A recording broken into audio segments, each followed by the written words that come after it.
And we're going to kick things off with a great heat. A former runner-up in this contest, Nat Young, will be out there in the red jersey up against one of the very exciting wild cards that we've seen in recent times. From Hawaii, in the blue will be Mason Ho, Ronnie Blakey, with a former semi-finalist in this contest, Ross Williams. You know, but nowadays, here's Nat, boys.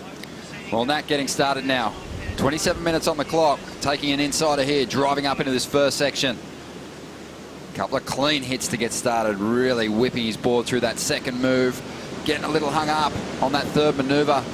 And I'll touch on Mason Ho's board shortly, but here's the replay of Nat's first wave. Just watch the spray.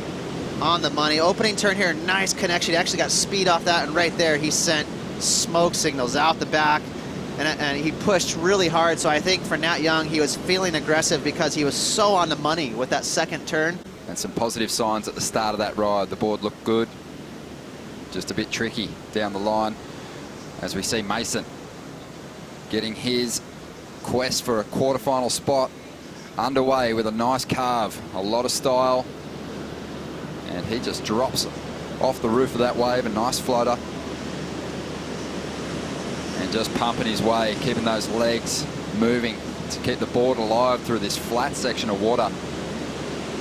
Look for an exciting finish here as Mason starts to wind up. Just a nice little flowing re-entry, and he kicks out as that wave. Mason, very parallel. He likes to draw those lines out. In fact, a lot of times it looks like Mason's riding a pretty long surfboard. He's got that old school rail game, and there it is right there. That was a very smooth carve. He did well to climb on top of that lip. That was a near impossible section to deal with. And Mason's one of those guys, he's so fun to watch because you know he is itching and jonesing to pull into the barrel. He is such a tube turkey.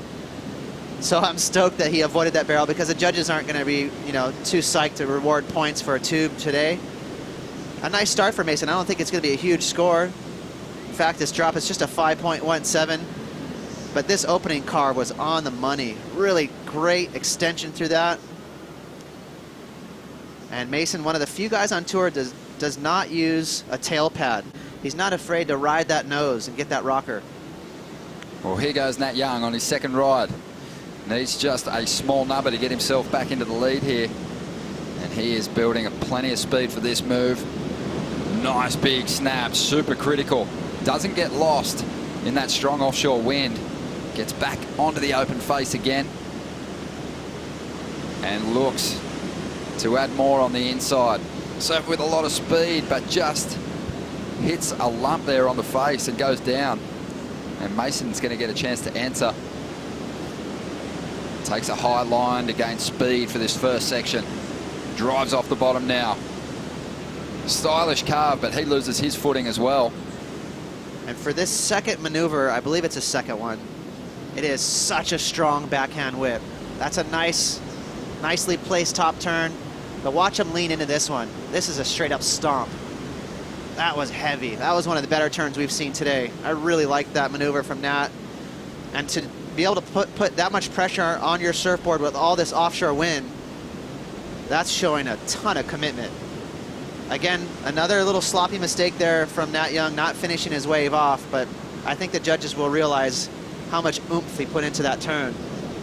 Groovy little cut back there from Mason, but you could see right when he put his eyes back on the section to hit, he caught that outside rail. Wow, his front foot kind of got airborne. Watch that rail as it catches right here. Boom. That was radical. So as that offshore wind created just a little bit of chatter, and that chatter just grabbed that rail and tucked it underneath his feet. Yeah, he was just back in full effect. And here we go, Mason on a smoker. Yeah, big set approaching the bowl here. Mason picks up one of the first rides using his priority. Stylish flow to get started. Just kicking on those fins for that second maneuver as he starts to glide through this flatter section of water with a couple of transition turns. Out the back, Nat Young. He's up with some nice open face to work with. Mason starting to accelerate down the line here, looking for a big finish. And he is going to climb the roof of this wave. Tidy floater. And added some more points on the inside too. He got a pretty decent finish as we threw our attention to Nat Young. Nat's always going to be steeper with his attack. That advantage of being a goofy footer. So if Mason's going to get it done, he's going to have a real crunch to his turns. Kind of like what Connor Coffin's been doing. You know, you got to be careful. If you really draw those turns out, you can lull the judges to sleep. It becomes kind of predictable. But here's the tough thing, you know, it's so offshore. There's not a whole lot of choices involved, but watch as this inside section, it just becomes more tame and manageable, and Mason does a great job of reading it. Floats it there, so that's a pretty aggressive maneuver, even though it's a floater. I love how he kind of rock and rolled and got speed out of it. It should be better than his 5.17 for sure. Just over 11 minutes to go as Mason makes his way back out. Let's check the replay of Nat Young's last ride. On the outside, this is while Mason was going through the inside motions there. Beautiful drawn out carve. Again, you know, that wall was just, that was what it ordered up there for Nat, and he did a good job of reading it. You know, he didn't have the luxury of going up steep, so he drew that carve out. So got a board off the rack, brought it down, and basically gave him that same ultimatum. If you don't ride this board, you're going to lose. Mason took that board out and got the job done and got a heat win. But here we go. Nat Young up once again. He had a 7.57 on his last wave. He's out in front, trying to improve on that last ride now and finding his rhythm out here at Bells once again. This wave's starting to fade away. Nat's not done with it yet. Let's see if he can get that tidy finish, which has been missing so far in this heat.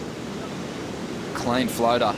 He's going to kick out right on the shoreline. Solid applause from the crowd. Really comfortable.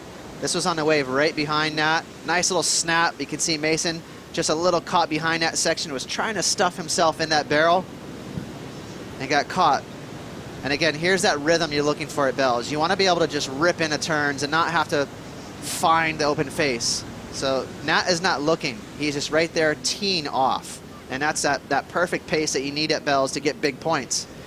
Nat, he found a nugget right there. And again, he's so strong. He's got those big tree trunk legs.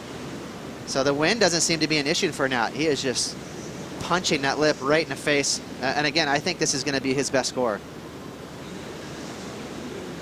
And there is that big combination requirement for Mason Ho, 16.84. That's a couple of really excellent numbers as we see Nat on an insider. So with so much speed at the moment and really willing to lay into that first turn, knowing that he needs something pretty special. Chasing down two solid set waves out there in 2 minutes and 25 seconds. Near impossible as Nat just continues to work the crowd here. Having fun, big smile, giving Nat props.